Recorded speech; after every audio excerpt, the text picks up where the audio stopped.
Well, hello everyone. Mike Belcher again here from HP, the Director of EdTech Innovation. Thank you for joining us in our next in our series of learning and instructional continuity. I'm going to share some content here with you and introduce a very special guest that we've got with us here today.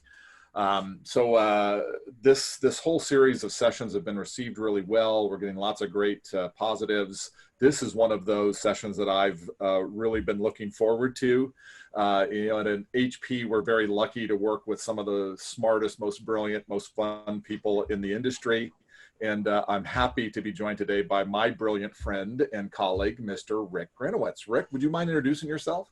Hi, yeah, thanks, Mike. Thanks for having me on the show today, so to speak. My name's Rick Griencewic, and I have been in the IT technology industry for more years than a lot of people have been alive. So, but most of my roles have been in product management, product development, product marketing. I've spent the last few years on the security side, so as a senior security advisor. And really my job is to go around and talk to people about endpoint security and, try to get them to think about some things that maybe they really haven't thought about. So I think this is a real pertinent discussion considering everything that's going on right now. Absolutely, Rick. So thrilled to have you here. I think your insights are going to be really valuable, particularly with the group that we have looking at these sessions right now, right?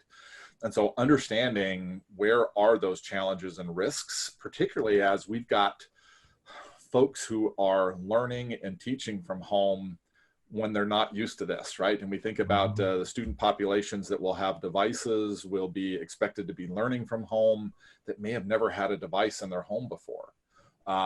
As well as groups that maybe have devices at home. Maybe their parents have computers and they've got printers. They haven't really thought about the challenges and risks associated with security.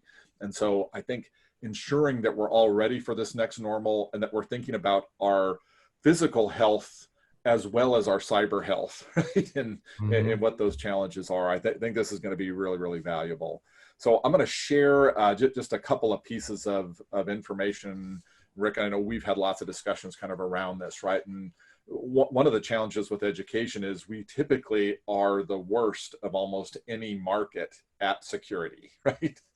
We account for more security breaches that we know of than any other industry, right? And there's some major reasons for that. One of those major reasons is that our student data is really valuable.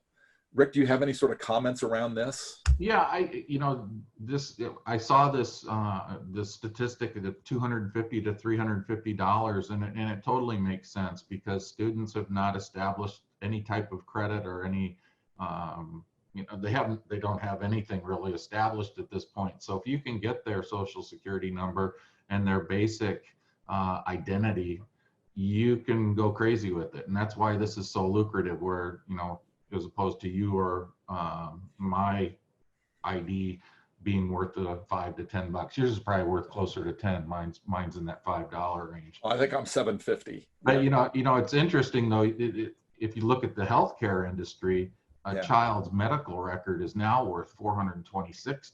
So, I mean, this is really desired information, and I think the challenge that we have in education is that education is a very open environment, and we want people to have access to everything, anytime, anywhere access.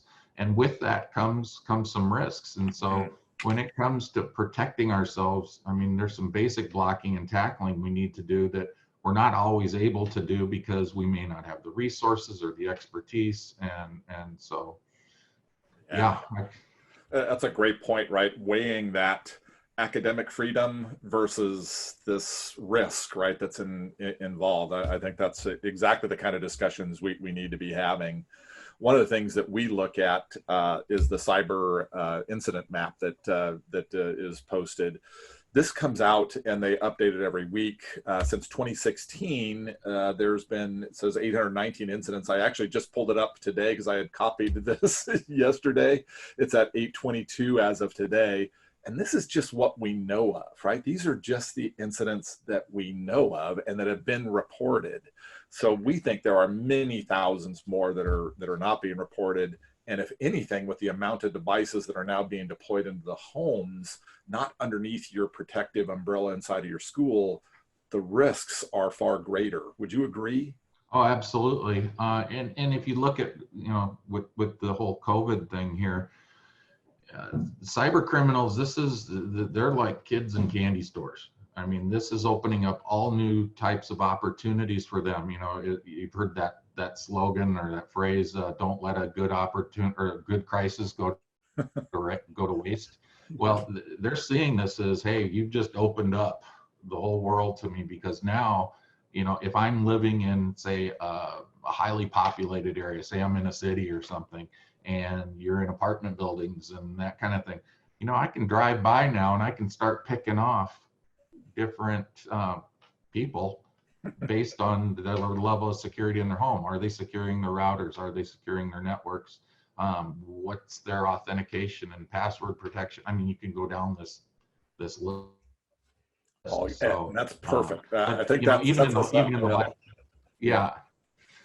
So, yeah. So Rick, I'd love to get your take, right, on where are probably the biggest risks as we think about students and faculty maybe utilizing devices where they aren't on their traditional network, both higher education as well as K-12, right? Yeah. Where would you see those? I think your first point there is huge. I think it's all about phishing right now, and phishing takes you back to the browser, and it takes you back to email. And I think we've this time going and looking for information has just been, it's just a natural thing, right? We get on Google and we do a search, and we don't really think about it. Now we have to think about it, because I think what's going on is the cyber criminals are preying off our fears right now, and we're so hungry for information about what's going on in the world and how it's going to impact me. This is where the cyber criminals are really getting very good at creating those bogus sites that look like it came from the CDC or that it's from your local government, and they're just baiting you. They want you to click on that. So we got to be very vigilant in terms of knowing what to look for, and just looking for it. I mean, flat out looking for it. It's something new for us. So, and these are some really good tips that you have here, Mike, in terms of things to look for right now. Misspelled URLs, that's a dead giveaway. If you look at the URL and it ends in .ru, Russia, and it doesn't, it doesn't look legitimate. The other piece of this too is emails and email attachments. So, again, we're used to getting email and we're getting things sent to us all the time, and, we'll click on things that maybe we shouldn't click on, sure. Especially attachments. So we've got to be really, really focused on and diligent, understand some of this basic, I would call it cyber hygiene. Yeah. And at the home level, as opposed to being in school. I think when we're in school, and if I'm a student or I'm a teacher or an administrator, I'm assuming that my organization is going to keep me safe. Yeah. Now we have this new dynamic of, I'm at home, what can I do to keep me safe? So. Absolutely. That's great points. That's one of the things. So I was, my wife is a teacher, my daughter as well. It's one of the things that we've been, particularly after I have a conversation with you, I'm amazed at how I immediately go home and I go talk to them to make sure that they're doing things correctly. And one of those was really kind of wild. My wife the other day said, wow, this email, it's coming from someone I know, but you told me to look at the actual email address and what it really says. And my God, it was, 400 characters long. He said, perfect. That's exactly what you should not open, right? So you're looking at this now, right? Well, things that, boy, and they're getting so good at this fraud, right? It's crazy. Yeah, I had a discussion. I guess it was in June of last year. a school district came into our Houston campus here, and we were doing a briefing with them. And we got talking. You know, they're not a big IT. They didn't have a big IT staff. I think it was about 7 people, and the district wasn't huge. But they admitted they had just fallen victim to a spear phishing attack where the superintendent's credentials were stolen. And what the cyber criminals did then is they sent emails that looked like they were coming from the superintendent to their accounts payable people. And they ended up paying 2 $15,000 bills that were going straight to the criminal that were never came from the superintendent. So, you know, they kind of learned that lesson the hard way. And you know, so keeping up with patches in terms of your devices and your software updates, that's just critical. Great point. God, yeah. We are seeing that as well, right? One of the discussions we had with a large district CTO very recently was, you know, how many dollars they're setting aside for not if, but when they get hit with a ransomware program, right? We're seeing more of that drive as well, right? Where you take over the whole network. And now the district's down, or that university is down, right? I mean, look at what happened in the state of Louisiana before the start of this school year. You know, they had 5 parishes, which for people who aren't familiar with Louisiana, a parish is like a county. So they had 5 parishes that were school districts were attacked, and it was ransomware. And these were smaller IT organizations. They did not have the plans in place. They didn't have anything in place to rebound. And so the governor actually had to get involved. They brought in the FBI. He declared a state of emergency. And so they've had to take a look at how do we deal with this kind of stuff. And you know, it happened in Texas. We had 23 districts in Texas get hit. So I mean, it again, education has, you know, we have that open environment. We want everybody to be able to access everything, but it does come at a price. Yeah, absolutely. Great. So this phishing idea, changing passwords, right? There's a lot of default passwords. Passwords. Yeah. You just reminded me of another story. Yeah. So I like stories. So me too. Changing passwords is really, really important, especially when we're starting to deploy new devices to perhaps a lot of students that have never had a device. Again, there was another district that I spoke to that had issued, I think it was like 2,000 notebooks, put it out to their junior high students and their teachers and administrators. And IT came out and specifically said, the first thing that you need to do is change your password, because everybody's password was based on a syntax that was, you know, kind of sequential, right? Yeah. And so life's going on. They have these new laptops deployed, and then all of a sudden things started to go haywire. And there was a student who was bullied, and he figured out that I can access this, I can get into the network, I can access people's information because they were vulnerable because they didn't change their passwords. And so he had free reign in there. And he did this little game called Love Connection, where he was able to get in and get the equivalent IQ scores of male and female, and then he could hook them up, and then he would shoot that out to the, you know, across the network. Well, it took this IT organization 7 days to find out where that was coming from. And it all started because 98% of those 2,000 devices, they didn't change their password. Wow. Mind-boggling. Yeah. Hear that as well too, right? I know printers, right, come with a default password. In most cases, most printers are wireless as well, right? So changing that default password on your home printer and providing that guidance to your parents and your students, your faculty members, right, that will be utilizing those devices at home. Again, another kind of best practice, right? Yeah, and even working from home. I mean, again, I talk about this cyber hygiene. You know, when you're working from home or you're studying from home, it's really important that you're doing little things like not sharing your device with other family members. You don't know where they're going or what they're clicking on or what they're doing. Keeping business separate from personal.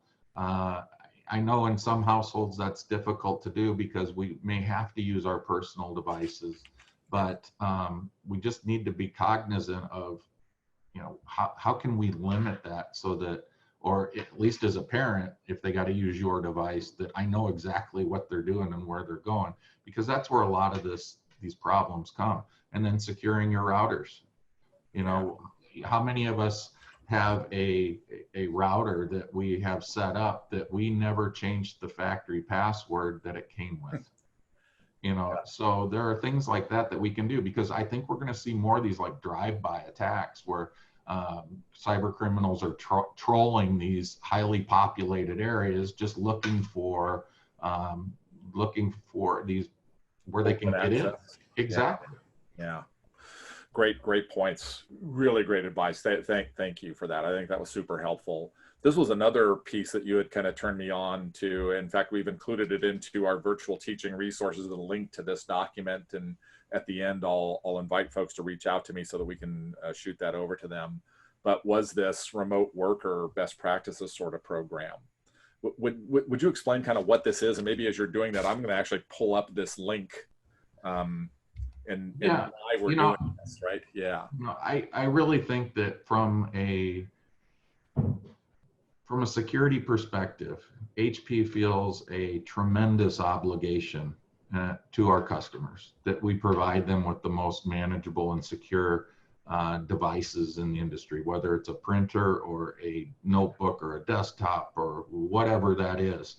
And so as soon as this event happened, we saw this as, okay, the whole paradigm's changed here. What can we do to help our customers prepare for this? And so we've come out with a lot of different resources, and I know you'll go over a few more of those resources as we get along here. But this is a simple guide that IT can use to make, kind of a little checklist. These are the things that you need to think about. How to, the importance of securing data, encrypting your devices, ensuring that you have a VPN in place, and things like that. So it's get your hands on this guide if you haven't seen it. Love it. That's really great advice. When I first saw this document and you turned me on, I went, oh my God, this is wonderful. Everyone in education needs to have access to this, right? Yeah, absolutely. Cool. Well, hey, so, in addition, I think you touched on sort of a lot of these kind of key issues, right? This idea, and we're seeing more of this, of the two-factor authentication. And actually, we're starting to see schools start to apply some of that. Would you explain kind of what that two-factor authentication is? Yeah, two-factor authentication comes in a number of different forms. It can be a token-based, where you're entering a specific, you can have a password or a PIN number that you log in with. It could be a fingerprint. A lot of our devices come with fingerprint readers. It could be facial recognition. Could be retina. It could be, there's a lot of different ways to set up that two-level or multi-factor authentication. Even on your phones today, your smartphones, the different companies are asking, Google especially, if you're using their services, they want you to set up multi-factor authentication. So there's a whole lot of folks using Google programs, particularly in education, right? Exactly. So there's lots of different solutions out there. I think that if you're not using it today, then that's something that you need to really seriously consider. Great. The other point I would make on this too is, and maybe it's not called out here specifically, but it just popped into my little brain here. When you talk about support, and I'm an IT organization, and I have 7 people, or I have 20 people, and now I have everybody at home. How do I support all those students? How do I support my faculty? Everyone's remote. I'm not set up as a call center to handle all this. So that's another thing that we got to think about it. And now learning because of this virtual environment has become 24/7. You may not necessarily be on at the same time as everybody else. You may be doing it midnight. Well, what if I have a problem? Who do I call? So those are some things to think about as well. You know, last thing before we kind of break and show some resources where you can go to learn more. Love for you to explain just how HP looks at this, right? With your background in product development as well as security, how do we look at security, which might help folks as well, right? To think about directionally what might be valuable. Right. I think that, you know, at a basic level, and I don't think this is just HP, but you really need to take a layered approach to security. You need to, you know, break it down. How am I protecting below the OS? So what that means is before the Windows fires up or Chrome fires up, what am I doing to protect my firmware, my BIOS, and that? And then you've got in the OS, so my applications, my software, how do I protect them? And then you have above the OS, which is things like visual hacking, you know, so when you're working in public spaces, browsing, things like that. So you take this multi-layered approach. We provide a number of different products that you know, help fill those different layers. And some are good. Some will work for some districts and some companies. Others, they may have other solutions. But the point is that we provide these options to our customers, and most of them don't cost anything. And you know, that multi-layered approach is important. The thing that does make HP different is that our security is rooted in hardware. Got it. You think about security today, and most of it is software driven. Yeah. We believe it starts at the hardware. So we built in technology into our devices, printers, notebooks, desktops, across all-in-one, I mean, RPOS units, which are retail point of sale, I mean, across the board, that protect firmware from an attack. Firmware attacks are the most devastating. If the cyber criminal can get in at the firmware levels, you'll never know they're there, and they pretty much have free your reign. operating system boots up, you're doomed now, right? They own you. So it's that hardware-based approach, and you know, obviously we could talk probably for a long time about that, but if people are interested in more information, we can certainly provide that. Absolutely, Rick. Super helpful. Boy, my friend, this was really great. Love this discussion. Obviously, we have lots of help and support and resources that can help in that same space, right? Whether it's endpoint devices and security wrapped around that. We have some really great websites, right, dedicated to this, where you can go to learn more, what resources are available. Again, please reach out if we can help in any way.